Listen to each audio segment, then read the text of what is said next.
নারুটোর ভেতর 4th grade Ninja অর্ডারের সময় যে সমস্ত কাগেদের দেখানো হয়েছিল তাদের মধ্যে কে সব থেকে বেশি পাওয়ারফুল ছিল। অবশ্য এটা আলাদা বিষয় যে তারা মাদারার 50% পাওয়ারকেও হ্যান্ডেল করতে পারেনি, কিন্তু তারা নিজেদের মধ্যে কে সব থেকে বেশি পাওয়ারফুল। চলো র্যাঙ্কিং করা যাক। তো এই লিস্টের সব শেষে অর্থাৎ 5 নম্বরে থাকবে মেটেরুমি।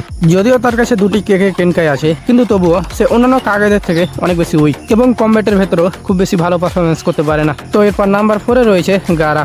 যদিও সে অনেক বেশি পাওয়ারফুল ছিল সেই সময়, কিন্তু সেই সময় তার লড়াইয়ের প্রতি এক্সপিরিয়েন্স ছিল না তেমন। এরপর এই লিস্টের 3 নম্বরে থাকবে 4th রাইকাগে এ।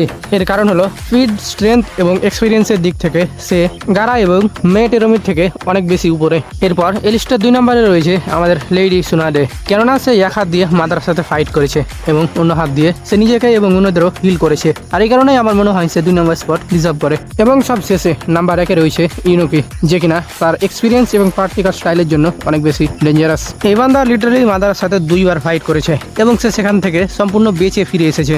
আর এটা তুমিও খুব ভালো করেই জানো যে এই বান্দা না থাকলে বাকি 4 কাগে খুব সহজেই মাদার থেকে হেরে যেত। বাই দ্য ওয়ে, এই লিস্টটা তোমার মধ্যে কিরকম হওয়া উচিত ছিল কমেন্টে অবশ্যই জানাও এবং চ্যানেলটি সাবস্ক্রাইব করে দাও। টাটা।